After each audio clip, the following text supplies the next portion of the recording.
Sahabiler izledin, çaknıgan izzet nuri, bütkeni sıkın idin, hak İslam'ın tübuli. Baş ekmez kafirga, şiddet bilen atseli, Hemze Halid Museb'tek, şir yürek oğlanları. Tufayl ibn Amrud Davsi. Ey Allah! Uning niyat qilgan yaxshiligiga yordam beradigan bir paket qilib bergin. Muhammad alayhissalom. Tufayl jahiliyat davrida Davis qabilasining kativishi, arablarning esil, sharafli kishilarining biri. Shundaqla jahiliyatdan keyin ko'zga ko'ringan bir qancha sahobalardan biri edi. Uning qazini o'chqidan tushmaydi. Yo'l tarafga qaragan ishga taqalmaydi. U ochlarga taom beradi. Qo'rqqanlarga aminlik ato qiladi. Hojatmanlarning hojatidan chiqadi. Uning ustiga u hushyor, chechan, his tuyg'usi o'yg'oq, sezimi o'tkir, so'zning she'rin chuchumalligi farqlanib turadigan adib va shoir bo'lib, uning so'zlari nihoyat jalbkorlikqa ega edi. Tufayl Tuhama teg'idagi qavmlardan ayrilib Makkaga yo'l oldi. Urush tugumini payg'ambar alayhissalom bilan Quraysh kofirlari o'tirsida cho'g'layotdi. Har ikkala taraf yordamga ehtiyojli edi. Har ikki taraf o'z guruhlariga yordamchilarni chaqiratdi. Payg'ambar alayhissalom kishilarni haqiqatga chaqiratdi. Uning quroli haq bilan iymon edi. Quraysh kofirlari bo'lsa, payg'ambar alayhissalomning chaqiriqiga barliq vositalar bilan qarshi turadi. Barliq qabih vositalar bilan kishilarni to'g'ri yo'ldan to'satdi. Tufayl o'zining bu urushga tayyorliqsiz kirib qolganligini va uningga maqsadsiz qatnashayotganligini sezdi. U Makkaga biror g'arazda kelmagan edi. Muhammad alayhissalomning yoki Quraysh kofirlarining bundan burunqi ishlari har qanday ahvolda bo'lsin, ko'ngliga kirib chiqmaydi. Bu yerda mushu urush bilan birga Tufaylning unutilmaydigan bir hikoyasi bor bo'lib, u nihoyat qiziq hikoyalardan biri. Tufayl bu to'g'risida mundaq deydi: Men Makkaga keldim. Quraysh katavashlari meni ko'rishi bilanla oldimga chiqib, meni alayda kutib oldi. Esil o'rinlarda o'ltirg'izib dediki: "Ey Tufayl, sen shahrimizga qadam bosding. O'zini payg'ambar deb olgan bu odam bizning ishlarimizni buzdi. Birligimizni parchaladi. Biz bilan kelgan ishlarning sana va xalqing ishidagi huquqingga kelishdan ansiraymiz. Sen bu odamga so'zlamagin. Uning sehr qilgudek so'zlari bor bo'lib, oti bilan bolaning, bir tuqqan bilan bir tuqqanning, er bilan ayolning o'ttirisini ayirib o'tadi," dedi. Alloh bilan qasamki, ular menga Muhammad alayhissalomning hayron qolarlik xabarlarini to'xtamasdan so'zlab berdi. Meni va xalqimni uning ish-harakatlaridan qo'rqitdi. Hatto meni uningga yaqinlashmaslikka, uningga so'zlamaslikka, uningdan so'z anglamaslikka chaqirdi. Men Ka'bani tavob qilg'ili, biz cho'qindigan va tavob qilgan butlarimizga bosh qo'yg'ili kelganimda, qulog'imga Muhammad alayhissalomning so'zining kirib qilishidan qo'rqib, qulog'imga paxta tiqib oldim. Lekin masjidga kirishim bilanla payg'ambar alayhissalomning bizning namozimizga o'xshamaydigan namozni o'qib turganligini va bizning ibodatimizga o'xshamaydigan ibodatni qilayotganligini ko'rdim. Uning ko'rinishi meni asirga oldi. Uning ibodati meni qiziqtirdi. Men o'zimning ixtiyorsiz holda asta-asta uningga yaqinlashib, yaqin berib qolganligimni sezdim. Allah menga uning so'zlarini anglatdi. Men shundoq chiroyli bir so'zni angladim va ko'nglimda dedimki: "Ey o'lgur Tufayl, sen usta shoir. Sana satlar ishidagi chiroyligi yoshirilib qololmaydi. Sening bu odam degan so'zni anglab beqishingga nima to'sqinlik qildi? Uning so'zi yaxshi bo'lsa qabul qilarsan, yomon bo'lsa tashlab qo'yarsan." Tufayl yana mundaq deydi. Men payg'ambar alayhissalom qaytqucha kutib turib, qaytqanda hovlisiga kirgicha agashdim. Ondan: "Ey Muhammad, sening qavming menga sen to'g'riliq nurg'un gaplarni qildi. Alloh bilan qasamki, ular meni davomliq sening ishing to'g'risida qo'rqitib vergachga, oxiri men so'zingni anglamaslik uchun qulqimni paxta bilan etib olgan edim. Allah qulqimga bir so'zni kirgizdi. Men uning intayin chiroyli so'z ekanligini sezdim. Ishning haqiqatini menga bayon qilgan," dedim. Payg'ambar alayhissalom menga sura Falaq bilan sura Ixlosni o'qib berdi. Alloh bilan qasamki, men uning so'zidan chiroyli so'zni anglab boqmagan. Uning ishidek adil ishni ko'rib boqmagan. Men bu vaqtda qo'limni yiyib, bir Allohdan boshqa ilohning yo'qligiga, Muhammad alayhissalomning Allohning payg'ambari ekanligiga guvohlik berib, islom diniga kirdim. Tufayl mundaq deydi: "Men Makkada bir mezgil turib, islom qonuniyatlarini o'rgandim. Qur'ondan ma'lum qismni yod oldim. Men xalqim qishi qaytmoqchi bo'lganimda payg'ambar alayhissalomga: "Ey Rasululloh, men yurtimda so'zim o'tiladigan odam. Men ularning qishi qaytib, ularni islom diniga chaqirmoqchi. Alloh taologa ularni chaqirgan ishda menga yordam beradigan pokit qilib berishga duo qilsam," dedim.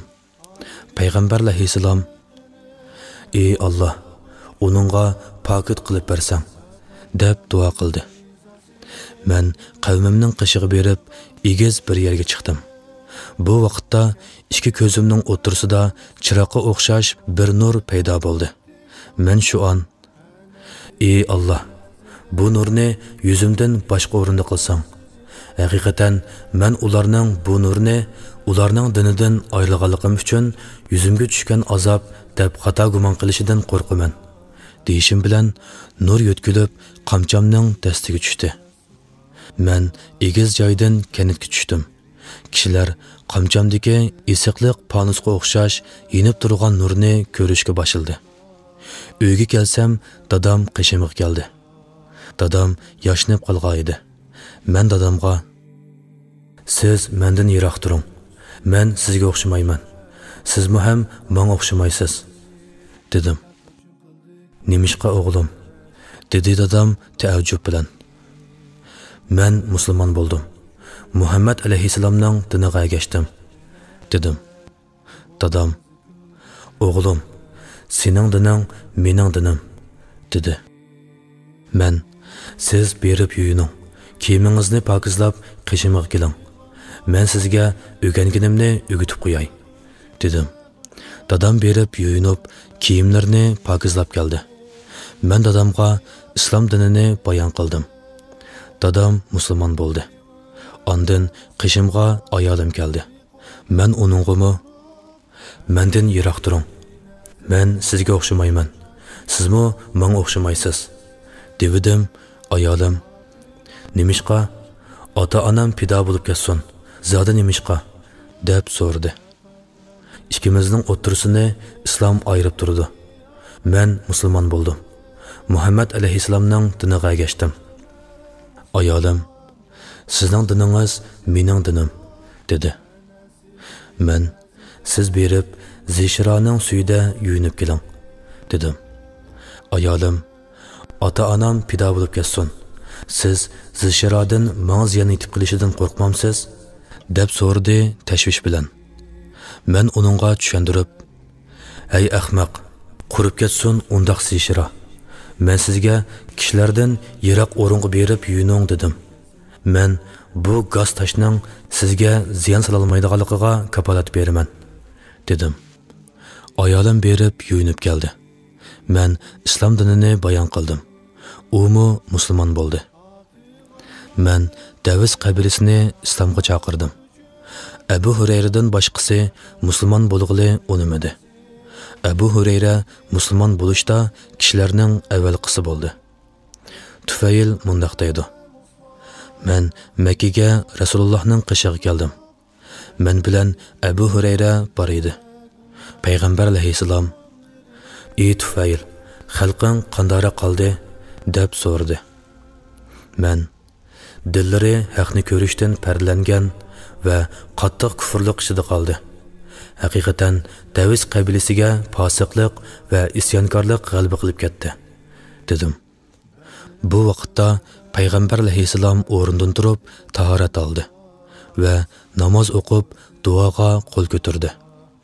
Abu Hurayra bu haqda mundaq deydi: "Men Muhammad alayhissalomning bundaq qilganligini ko'rgan vaqtimda payg'ambar alayhissalom qavmimning ziyniga duo qilsa, ularning halok bo'lib ketishidan qo'rqib, o'z-o'zimga, 'Ah xalqim' devatdim.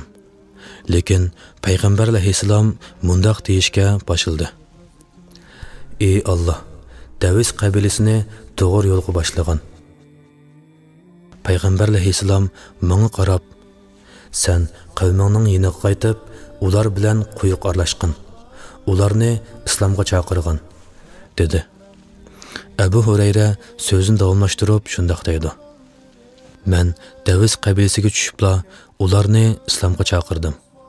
Bu mezgilda payg'ambar alayhissalom Madinaga hijrat qildi. Badr, Uhud, Xandak urushlari o'tib ketdi. Men Muhammad alayhissalomning qishig'a musulmonlikka kamolatga yetgan kishidan 80 o'lik kishi bilan birga bordim. Muhammad alayhissalom bizdan xursand bo'ldi va bizga musulmonlar bilan birga Xaybar urushining g'animatlaridan bo'lib berdi. Biz payg'ambar alayhissalomga: 'Ey Allohning payg'ambari, bizni sen ilib borgan har qanday g'azotda o'ng qanotin qilsang, bizni majburiyatni ado qilguvchilar deb atsang,' dedik." Tufayl mundaq deydi: "Alloh payg'ambar alayhissalomga Makkani fath qilib berguncha Rasululloh bilan birga turdim va: 'Ey Allohning payg'ambari, meni Amir ibn Hamamaning, ya'ni Zilkifin degan butning qishig'a vassang, men uni ko'ydiray,' dedim. Payg'ambar alayhissalom menga ruxsat qildi. Men qavmimdan 40 kishilik qo'shinni boshlab yurib ketdim. Biz butning qishig'i berib, uni ko'ydirishni maqsad qilganimizda, uning atrofiga erlar, ayollar va kichik bolalar yig'ilib, bu tarafdan bizga biror azobning tushishini intizorlik bilan kutgunicha qarab turishadi. Biz zanjir shaklda bo'lib turdik. Men she'r o'qig'ach, butparastlarning ko'ziga ko'rinadigan o'rinda turib, butning yuragiga o't yoqdim. Emasman muxlising hargiz, ey Zulkifin jonsiz but. Beralmaysan kishiga na zulm, kulfat va yoki qut. Yasalding biz kabilardan, yaraldik biz avval sendan. Iloh bo'lsang yaralmasding, diyaring barmudur yahud. Ibodat xos yaratqanға, yaralğanğa nima qulluq. Qini qutqaz o'zingni, qudrating yetsa yaqayman o't. Tufayl shuningdan keyin toki Rasululloh vafot bo'lganiga qadar Rasululloh bilan birga turdi. Xalifalikda Abu Bakr o'ltirgan vaqtda Tufayl o'zini, qilichini va bolasini xalifaning ishlatishiga topshirdi. Musaylimaga qarshi musulmonlar qo'shinining oldingi sepida mangdi. Uning o'g'li Amirmi uning bilan birga edi. Tufayl Yamama yo'lida ketib o'tib bir tush ko'rdi. Ondan hamsuhbatlarga: "Men bir tush ko'ribdiman. Menga uning ta'birini aytib beringlar," dedi-da tushini bayon qildi. Men chechimning tushirib o'tilganligini, eg'izimdan bir qushning uchib ketganligini, bir ayolning meni qo'risqiga kirgizib olganligini, o'g'limning meni talab qilganligini, lekin o'g'lim bilan mening o'tiramda to'salg'u paydo bo'lganligini ko'rdim, dedi. Tufaylning hamsuhbatdoshlari: "Yaxshi ko'ribsan," deyishdi. "Alloh bilan qasamki, men uningga ta'bir berib bo'ldim," dedi Tufayl. "Chechimning tushirilishi bo'lsa, beshimning tinimdan judo qilinib kesilishidir. Og'zimdan chiqib ketgan qo'sh jinimdir. Meni qo'risqiga kirgizib olgan ayol zimin bo'lib, u ko'linib, men uningga dafn qilinaman. Men shahid bo'lishni bakmi orzu qilatdim. O'g'limning meni talab qilganligi men yaqinda nisb qilinadigan shahidlikni u xohlaydi, lekin u shahidlikni mendan keyin topadi. Yamama urushida ulug' sahoba Tufayl toki shahid bo'lguncha qattiq urushdi.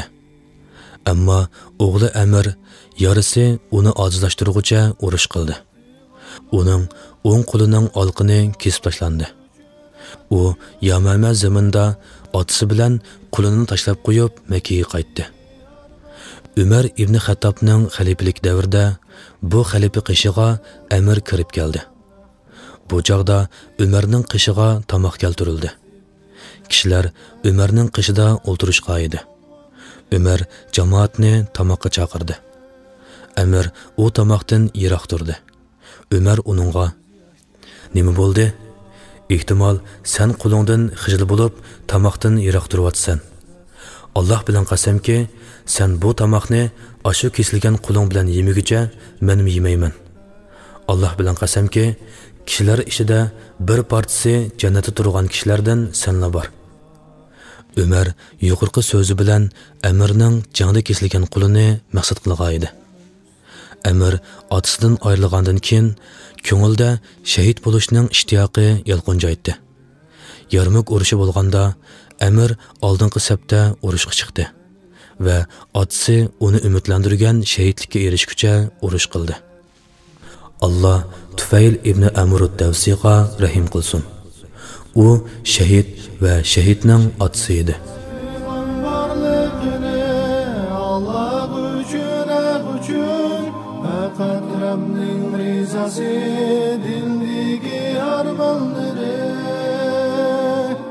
Ketti Ömer'e Osman Nahdi qo'g'dab tek turib Anas ibn Nazirda ummatning